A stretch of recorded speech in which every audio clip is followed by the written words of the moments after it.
One thing do I teach, O my disciples, suffering and deliverance from suffering.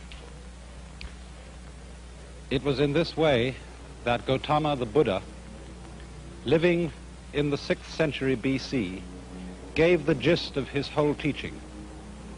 And it's for this reason that many commentators and critics of Buddhism have called it a way of escape, because of its tremendous concern with the problem of human pain as the fundamental problem of life and the means of deliverance from pain.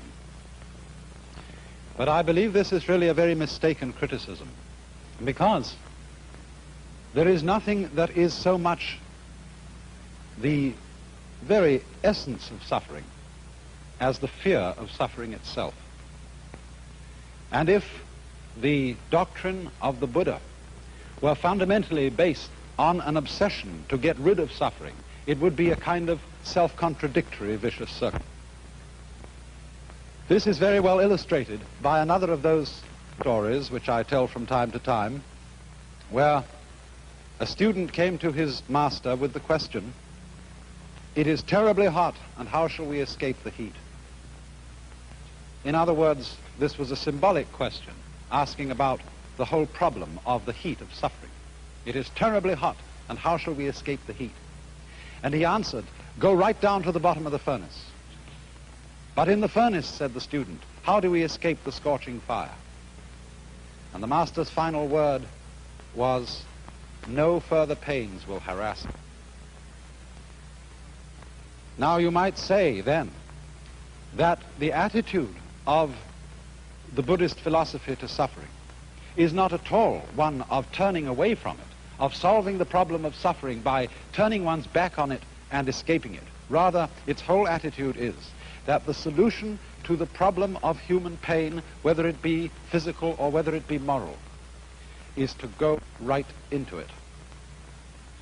Now, in the Buddha's doctrine, pain or suffering in its most general sense is designated by this word dukkha in Sanskrit. Dukkha is the opposite of sukha. And if you break the word down, du here means what is disagreeable, painful, bitter, and ka means condition. Su means what is sweet. So you might say this is bitterness in contrast with sweetness.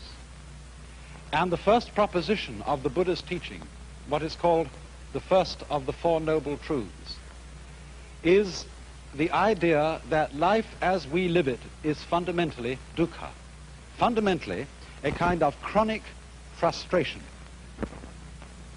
And man's effort is always to get rid of this and go to that.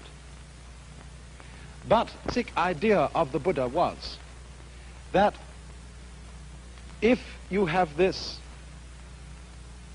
you must have this, because these two contrast with each other. You don't experience this unless you experience this. You don't experience this unless you experience this. So if you go after sweetness, you cannot experience sweetness unless there is always as its background the contrast of bitterness. And therefore, the objective of the Buddha's doctrine was not to get rid of pain and put pleasure in its place, but to go to something else which stands, as it were, transcending these two opposites, above and beyond them, which in Sanskrit is called ananda. That word is usually translated bliss, but in a rather unusual sense. There is a poem, again from the tradition of Chinese Zen, which says, "Under the sword lifted high, there is hell making you tremble. But go straight ahead, and there is the land of bliss." And so bliss here has a very special meaning. It isn't bliss in contrast to agony. And I think probably the best way of translating the word ananda is to use the English word ecstasy. Now, then our problem is simply this. How is it that through a profound going into suffering, that is to say, a profound acceptance of it, there can come out of it some sort of bliss. This is the problem we have to understand. Now, first of all, by way of illustration, I would like you to consider a mild but nevertheless chronic form of suffering which we constantly undergo, the experience of fear. What is fear? What, in other words, when you are afraid, are you actually feeling? A great deal of the doctrine of primitive Buddhism, as we have it recorded from the Buddha's own teachings, is concerned with close attentiveness to one's inner feelings and states of mind. A careful watching of them to find out what they really are. And supposing then you're afraid, what happens to you? Many people, when asked this question, seem strangely unaware. Their thoughts are concentrated on the particular imagination of the feared event happening. In other words, a person is afraid of having a certain sickness, disease, and he keeps thinking of what it might be like to have that disease. But supposing we switch our attention from that and concentrate for a moment on what it simply feels like to be afraid, we find, don't we, that we get a kind of creepy feeling up the spine.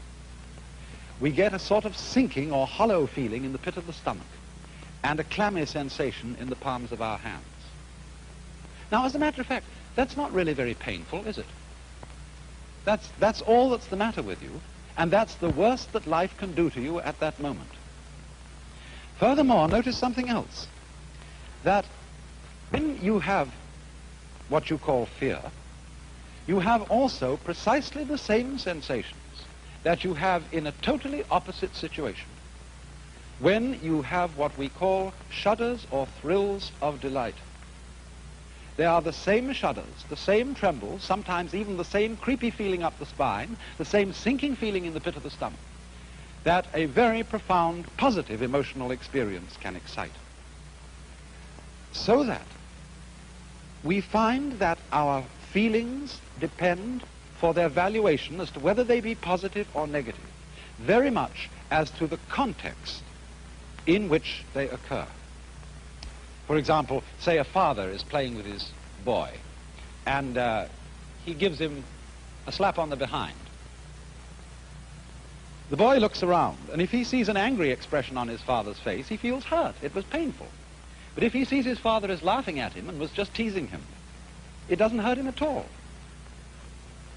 And so it is with all our sensations. The way they impress us positively or negatively, as good or bad, depends to a very large extent on the context in which they are set. Take, for example, in a poem like this by the humorous poet Thomas Hood. The poem says, "They went and told the sexton, and the sexton told the bell." Now, it's the same sound told in either case, but its meaning is completely different because of the context in which it occurs. If the second line had said, "and the sexton told the minister," then it would have had the same meaning in both lines. And just as words change their meaning in accordance with their context, so the meaning of what we experience alters contextually. And so it is this, then, that close awareness of our feelings reveals. In the same way, we can say we weep when we are sad, but we also weep for joy. There are tears of joy and tears of sorrow. Exactly the same tears, exactly the same physical sensation, but what a difference the context makes. And therefore the idea of the Buddha was to become delivered from suffering, not by running away from it, but from looking at the actual concrete reality of what we feel and forgetting the context. Now, of course, this is obviously something quite possible in the milder forms of suffering. But what happens when suffering becomes really acute? Perhaps as an illustration of this, I might turn to a very extraordinary work of art. It is a sculpture of Saint Teresa by Bernini. Look at that face and try and decide what feeling that face is expressing. Is it agony? Is it a rapture of delight which would, as we say, cause one almost to swoon? What is it? Actually, if you look back and see the whole scene, you will see that the saint is confronted by an angel who is piercing her with a dart, the dart representing the divine love. And so the figure represents Saint Teresa in ecstasy, in profound joy, profound delight at the state, the inner feeling of her union with the Godhead. And this is exactly what is meant by Ananda, ecstasy, for pleasure and pain in their most intense forms, both producing that we could call ecstasy. A very striking illustration of this has been given recently. Some of you may have heard of the work of a British obstetrician by the name of Grantley Dick Reed, who has many students among obstetricians in this country. For as you know, the pains of childbirth can be some of the severest pains that a human being can undergo. And the point of Dr. Reed's work has been to show that if you change a woman's attitude to the experience of childbirth, if, in other words, you stop calling these feelings pains, and instead you call them tensions, and if before childbirth you train her to relax, to let go of herself, and as it were, cooperate with the tensions that she's experiencing, the whole character of childbirth can be changed. And many women who have undergone this pre-birth training say afterwards that what they might have expected to be an extremely unpleasant experience turned out to be a profoundly moving experience, even a joyous one. Now, of course, it's pretty clear that we can do something like that when the context of a painful experience is very positive, as it is with childbirth. After all, this is a creative event. But wouldn't it be a very different matter in the case of the pains of death? Would it be possible, for example, to look upon the pains of death as natural tensions and so have an entirely different attitude to them? I don't know why not. After all, we fear death, we have a negative attitude to death, largely because of social conditioning. It's what we've been taught. For example, just to give another illustration and then get back to the subject of death. The idea of being sick, I mean vomiting, is something which most of us regard as disgusting. But is it actually disgusting? Don't we revolt with the feeling of disgust from it? Because when we were little children and we were sick and we threw up, our mothers went, "Ah," and we caught from them the emotional attitude toward that kind of experience, so that it reverberates and echoes with us ever afterwards. Well, it's rather the same with death, because death is, after all, beneficent. If we never died, not only would our world become hopelessly overpopulated, not only might we become utterly bored with century after century after century of experience without intermission, we might crave death after the first 500 years of life.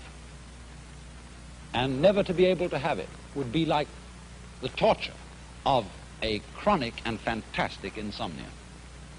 So, if death is fundamentally merciful, if it is natural, if it is something that is just as much an integral part of being a human being as having a head or having hands, then would it not be possible to have a changed attitude to death in any community or society, so that in due course people could begin to look upon the pain attending death in the same way as they can be taught to look upon the pain attending birth? Now, there's another aspect to the problem, and that is that a great deal of our negative attitude to the experience of pain, and acute physical pain I'm speaking of now, is connected with a certain culturally conditioned unwillingness to react to pain in the natural way. In other words, we are afraid of giving in to suffering in the way that our own physical organism suggests to us. We are afraid of crying. We're afraid of screaming. We're afraid of going into those very undignified motions which constitute the human being's reaction in pain. Even though, as I just pointed out, we sometimes have the very same reactions in acute pleasure. But we are fundamentally ashamed of pain because we are taught that giving in to pain, weeping or something like that, is unmanly, sissy, or something like that. Now, it's a very dangerous doctrine that a human being should always be rigid in conditions of suffering. I often like to quote a passage from that Chinese philosopher, Lao Tzu, Lao-Tzu, which says, "Man at his birth is supple and tender. In death he is rigid and hard. Plants when they are young are pliant and soft, but when dead they are brittle and dry. Thus, tenderness and softness are the companions of life, but rigidity and hardness are the companions of death." In other words, there is strength in weakness. Consider a cat. When a cat drops off a tree, what does the cat do? Does it go rigid? Does it say, "I'm going to be a real tough guy and meet the ground without flinching"? Does the cat stick out its feet like this? No. Because if it did, when it hit the ground, it would be just a broken bag of bones. When the cat's in midair, it relaxes. It goes with it. It becomes weak. And so it hits the ground with a soft, heavy thud and is unharmed. Think also of water. Water was one of the basic symbols of Lao Tzu's philosophy, to be like water. Nothing in the world is softer and more yielding than water, and yet at the same time, nothing is like water for overcoming and wearing away things which are hard, like rocks. And thus, if you put a knife into water and you try to cut it, what happens? The water gives completely to the knife. The water closes up wherever the knife went. And although you strike at it as hard as you like, you can never create a wound. So it is, you see, because of its softness that the water triumphs over the hardness of the knife. So then it's the same with human beings. Unfortunately, we are so brought up to mistrust our natural feeling reactions to certain experiences. We are conditioned to believe that we will suffer less, that we will somehow triumph over pain if we hold our feelings rigid. But you know, our reactions to pain are, in a way, therapeutic. They're healing, just like fever. When we have poisons in our blood, the natural defense mechanisms of the body send up our temperature and in this way boil out the invading bugs. Now, it used to be thought that when people had fevers, this was the disease. The fever itself was the disease. And so, once upon a time, doctors used to give medicine to take away the fever. But by taking away the fever, they very often killed the patient, because they took away the defensive action of the body to drive out the disease. And so in just the same way, if one refuses to react in the way of nature to invasions of pain, so too one may shatter the body beyond what it can stand. It's the same thing, you know. No bridge will stand up unless it has give. If a steel suspension bridge is built so firmly that it doesn't sway in the wind, that bridge will come crashing down on the first gale. It's just because there's give in it that the bridge is strong. Take a great building like the Empire State. The Empire State also has a sway in it. And if it didn't have that sway, it would be a very insecure structure indeed. So then, when we are willing to react to pain as our own natural feeling suggests, if we're willing to scream, if we're willing to weep, if we're willing to wriggle and writhe as pain suggests to us to do, a very strange thing happens. The very willingness to react in that way often makes it quite unnecessary to do so. Now, you may say I'm just talking big, and the only way I can prove what I say is the next time you have a toothache, the next time you have any serious pain, see what happens if you do this. If you, as it were, go along with the pain and don't try to fight it, yield, become weak, and you will discover the strength of weakness. So then you see, this is not really an escapist philosophy at all. It is most definitely a philosophy of keeping in mind the actual reality of the situation in which you find yourself. I don't know what could be more realistic than this, what could be more fundamentally facing the hard facts of life. One keeps his attention on the actual concrete fact that is happening as distinct from our socially conditioned and inculcated ideas and attitudes about it. And this is really facing reality 100%. And so, there come out of this two basic results. The first is that when we don't resist pain, we don't set up a vicious circle in connection with it. Take the pain of fear again. Supposing you're in a situation where the doctor has told you you have to have an operation. And of course, if you're going to undergo this operation in the best way, you need to be rested, you need to have plenty of sleep, you need to be strong, and so on. Well, fine advice, isn't it? Because the moment you know you've got to have an operation, you're liable to get a bit frightened, and then you know you ought not to be frightened. You ought not to stay awake at nights and worry about it. You need sleep. And then you get afraid, you see, because you're afraid. You're afraid that your fear is going to lead to insomnia and debility, and so you are afraid of being afraid. And then because you see that you are afraid of being afraid, you are afraid because you are afraid because you are afraid. So that worry is always a vicious circle in which you are worrying because you worry, because you worry, because you worry. And this, as it were, builds up a whole chain of reactions which makes the pain of fear worse and worse and worse. So then, if at any point in this link we can, as it were, be willing to be worried, and then you don't worry about being worried. Be willing to be afraid, then you don't have to be afraid of being afraid. And so this, in other words, diminishes the total amount of pain, because it doesn't allow the painful situation to build itself up and up and up and up.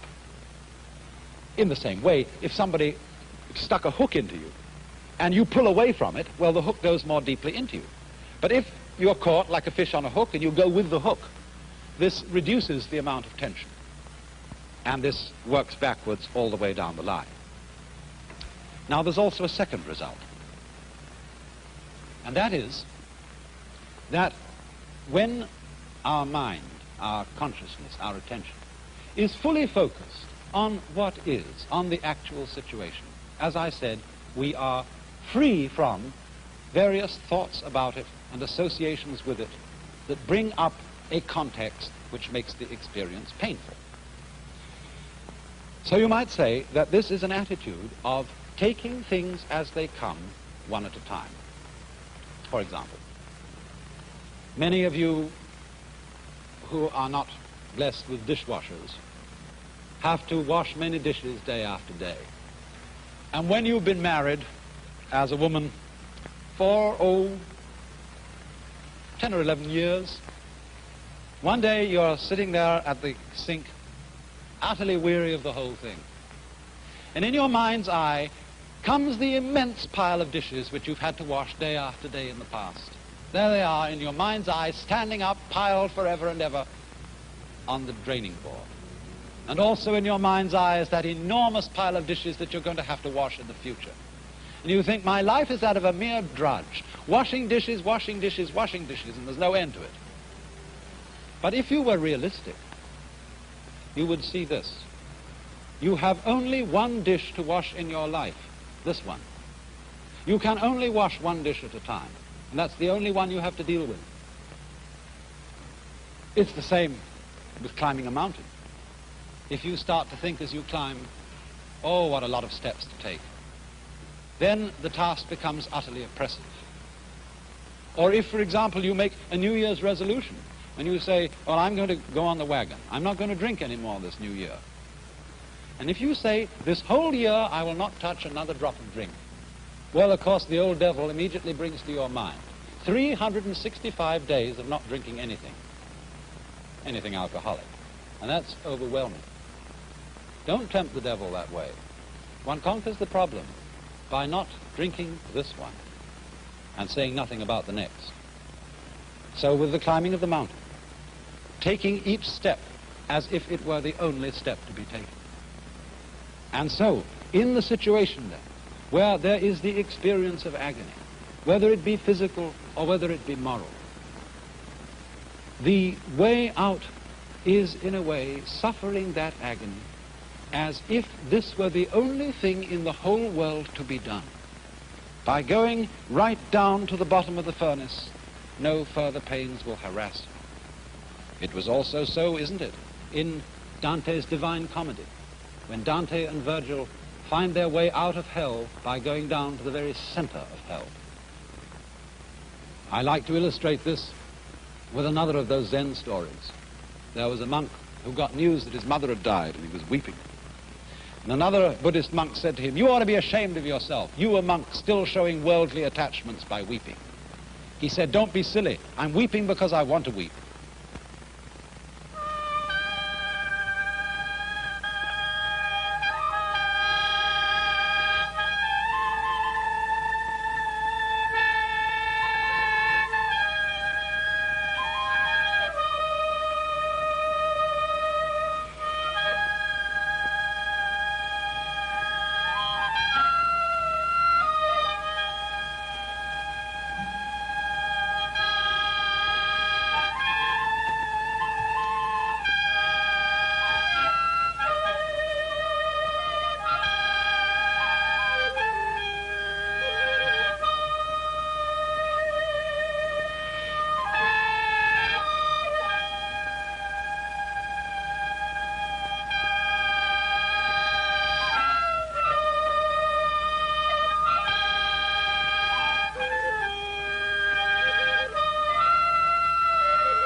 This is National Educational Television.